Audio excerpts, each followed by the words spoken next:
بسم اللہ الرحمن الرحیم نحمده ونستعینه ونصلی علی رسولہ الکریم۔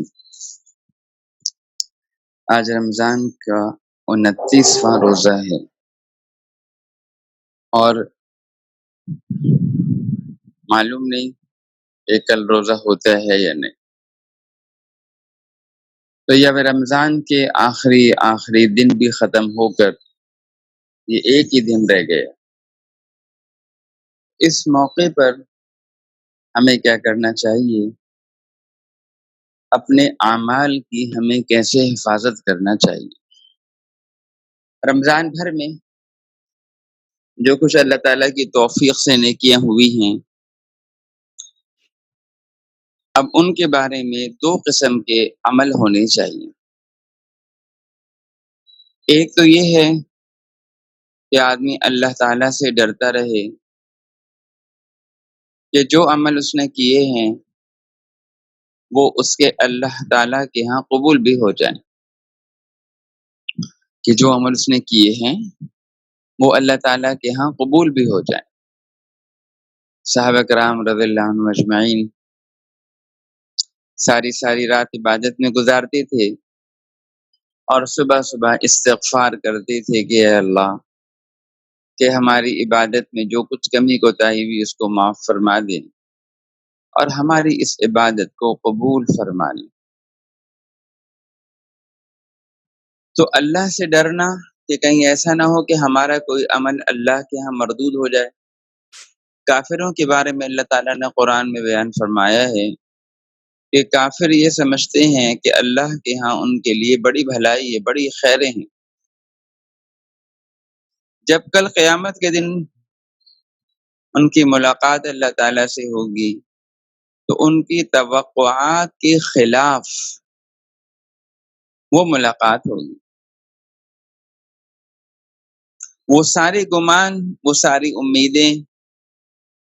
جو اللہ سے باندھا کرتے تھے اپنے بدعمال ہونے کے باوجود، کفر و شرک کے باوجود، وہ ان کو وہاں نظر آ جائے گا، اور وہ عذاب جس سے وہ بے خوف رہتے تھے وہ ان کو گھیر لے گا۔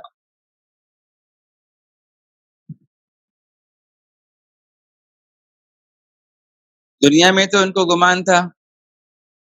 کہ ہم بڑے اچھے کام کر رہے ہیں، یحسبون انہم یحسنون صنعا،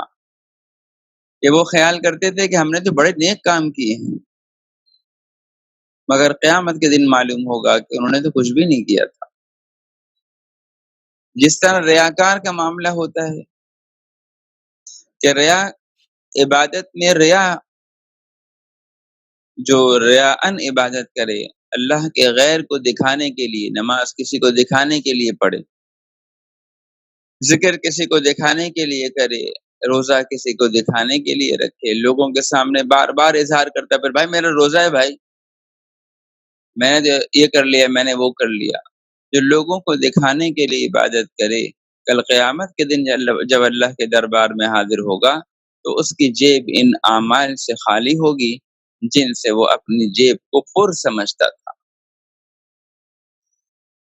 اس کی مثال ایسی ہی ہے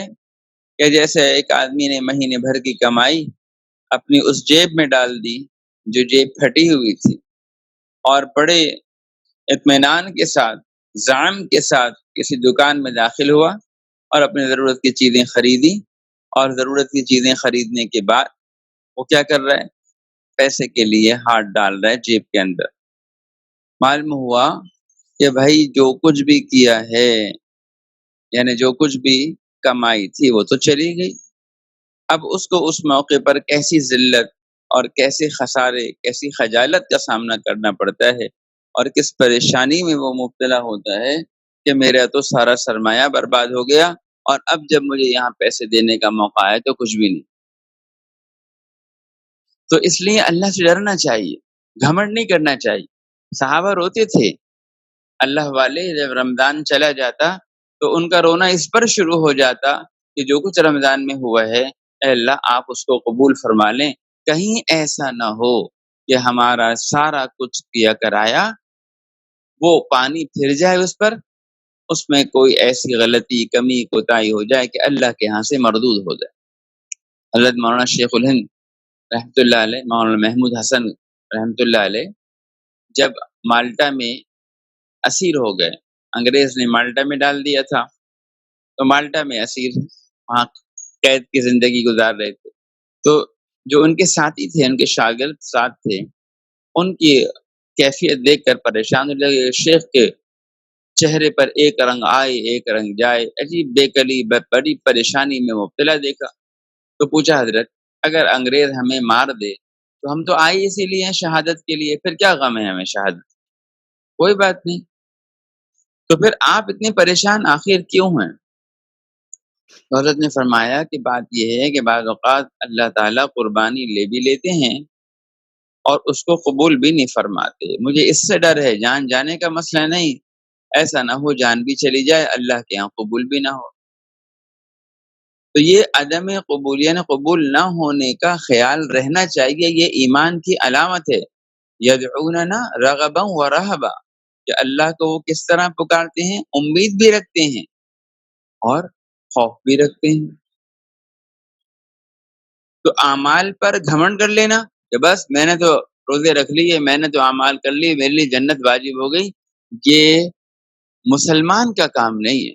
مسلمان کے دل میں تو خوف بھی بھرا ہوا ہوتا ہے اور اللہ تعالیٰ سے امید بھی بھری ہوئی ہوتی ہے۔ اس لیے ضروری ہے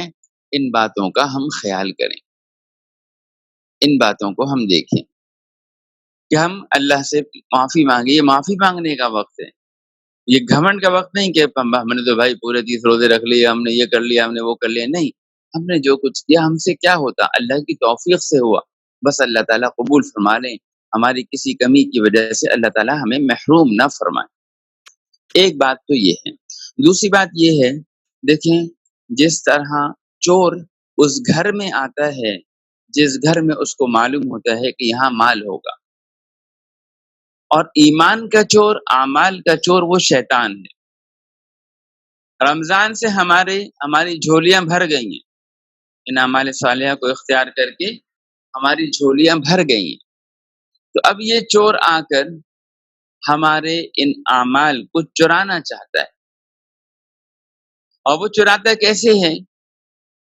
کہ رمضان المبارک کے اختتام پر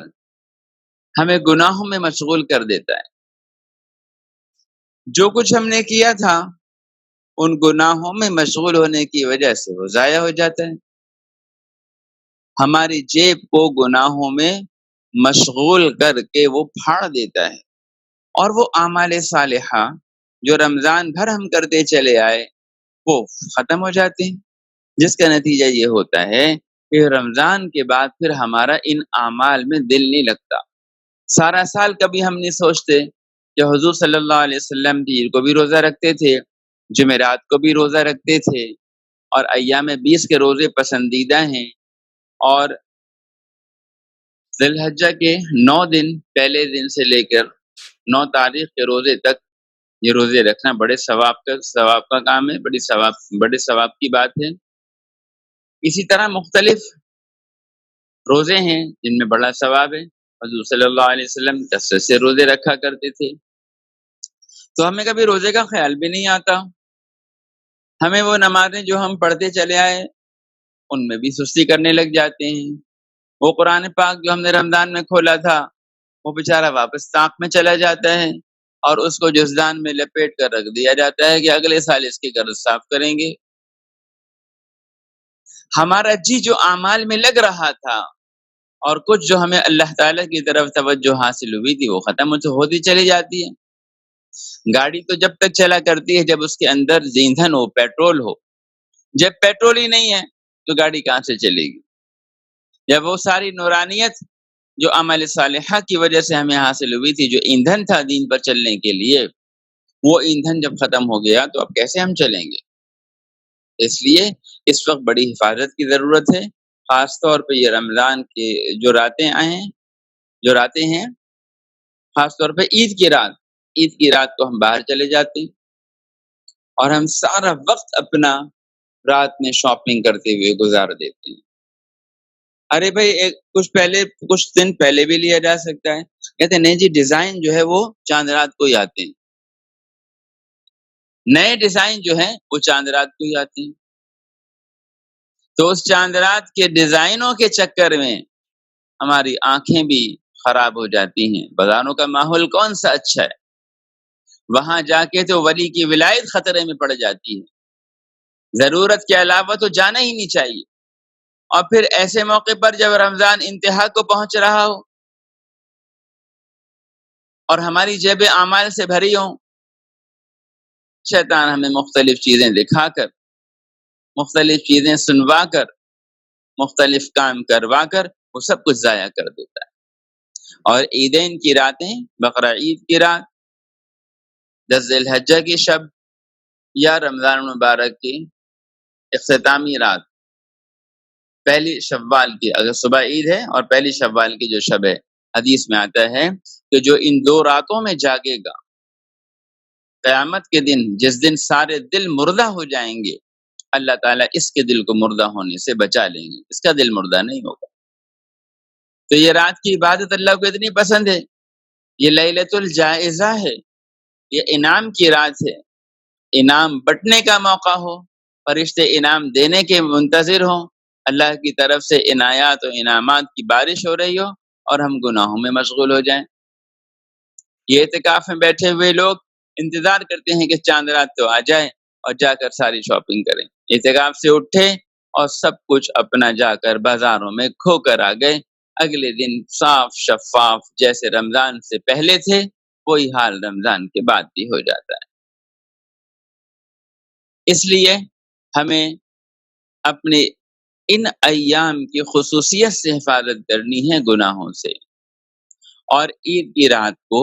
جاگنے کا اہتمام کرنا چاہیے۔ وہی بات ہے، جاگنے میں جتنی عبادت ہو سکے 2 4 6 نفلیں پڑھ لیں، دعا کر لیں، اللہ تعالیٰ سے اپنے گناہوں کی معافی مانگ لیں، جتنا بھی ہو جائے۔ ہمارے گھروں میں عورتیں گھروں کو سلیقے سے رکھنے میں اور گھروں کی چادریں بدلنے میں، چیزوں کے کام میں، صفائی ستھرائی میں، سلیقے قرینے میں لگ جاتی ہیں، صبح کھانے کی تیاریوں میں لگ جاتی۔ ہوتا کیا ہے، ساری رات انہی کاموں میں نکل جاتی۔ ان کاموں کو کرنا برا نہیں ہے، مگر کچھ عبادت بھی کر لی جائے، کچھ عبادت بھی کر لی جائے۔ تو یہ عیدین کی راتیں بڑی قیمتی راتیں ہیں، انعام کے بٹنے کی راتیں ہیں، اللہ کی طرف سے بندوں کی طرف خصوصی توجہ ہوتی ہے اور خصوصی مغفرت کا اعلان ہوتا ہے۔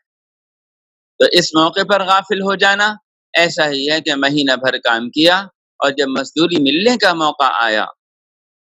آدمی وہاں سے چلا گیا، مزدوری کس کو ملے گی پھر؟ اس لیے حفاظت کی ضرورت ہے، کوشش کریں کہ بازاروں کو نہ ہی جائیں، اپنے کام ویسے ہی کسی سے کروا لیں، کوئی جا رہا ہو تو اس سے کہہ دیں، اور اگر مجبوری میں جانا پڑے تو آئندہ کے سال کے لیے تو نیت کریں کہ آئندہ تو نہیں جائیں گے، چلو اس دفعہ جلدی سے کوئی ضرورت پوری کر کے واپس آ جائیں، اور زیادہ وقت کوشش کریں کہ ذکر تلاوت اور دعا اور نماز میں گزرے، جتنا ہو سکے، جتنی سہولت کے ساتھ ہو سکے، 2 4 6 رکعتیں ہی انشاءاللہ اللہ کے ہاں بہت ہے۔ اس لیے اب یہ 2 کام کرنے کی ضرورت ہے، ایک تو یہ ہے کہ اپنے اعمال سے ڈرنا۔ حضرت ابو صدیق رضی اللہ عنہ نے حضور علیہ السلام سے فرمایا کہ آپ عرض کیا کہ آپ مجھے کوئی دعا سکھاتے ہیں جس کو نماز کے بعد پڑھ لیا کروں؟ آپ نے فرمایا نماز کے بعد پڑھ لیا کرو، اللہم انی ظلمت نفسی ظلما کثیرا، اللہ میں نے اپنے آپ پر بڑا ظلم کیا۔ سوچنے کی بات ہے نا، نماز پڑھی تو اچھا کام کیا ہے نا، ظلم کہاں کیا؟ آپ کیا سکھا رہے ہیں کہ ظلم کا کام تھا؟ مطلب یہ ہے کہ نماز کو جس طرح پڑھنا چاہیے تھا میں نے اس طرح تو نہیں پڑھی نا، یہ تو بڑا ظلم ہو گیا۔ اللہ نے مجھے ایک عمل کی توفیق دی تھی، میں نے اسے اپنے عمل سے خراب کر دیا، اللہ معاف کر دیجیے اور میرے اس ظلم کو معاف کر دیجیے۔ اس لیے ڈرتے بھی رہیں اور اللہ سے معافی مانگتے رہیں اور اپنے اعمال کی حفاظت کریں، عیدین کی رات میں عبادت کریں۔ اللہ تعالی ہم سب کے لیے ان اعمال کو کرنا آسان فرمائے۔ انشاءاللہ رمضان مبارک کے بعد جو ہمارے اس سلسلے بیانات کے سلسلے کی ترتیب رہے گی وہ اعلان کر دی جائے گی۔ اللہ تعالی ہم سب کو عمل کی توفیق عطا فرمائے۔ الحمدللہ رب العالمین والصلاۃ والسلام علی رسول محمد وعلی صحابہ اجمعین۔ اللہ جو کچھ بھی خیر وجود میں آئی رمضان میں جو روزے رکھے، نوافل پڑھی، تلاوت کی، تراویح پڑھی، اللہ ذکر اذکار ہوئے، دعا ہوئی، اللہ جو بھی اعمال ہوئے اپنی رحمت سے قبول فرما لیجئے، ہماری کمی کوتاہی کی وجہ سے مردود نہ فرمائیے، اور یا اللہ اپنی رحمت سے ہمیں ساری زندگی اپنے دین پر عمل کرنے کی توفیق عطا فرمائیے، اور یا اللہ اپنی رحمت سے دینی سلسلے سے ہم سب کو جڑے رہنے کی توفیق عطا فرمائی، ہر قسم کی خیر کو مقدر فرمائی، ہر شر فتنے سے محفوظ فرمائی، ہمارے پیارے نبی صلی اللہ علیہ وسلم جو خیریں آپ سے مانگی ہیں وہ عطا فرمائی، اور جن شرور سے پناہ چاہیے ہم سب کو ساری امت کو پناہ نصیب فرما دیجیے، محض اپنی فضل و کرم سے ہم سب کی مغفرت فرما دیجیے، ہم سب سے راضی ہو جائے گی، محض اپنی فضل و کرم سے ہماری دعاؤں کو قبول فرما لیجیے، وصلی اللہ علیہ نبی الکریم، آمین برحمتک یا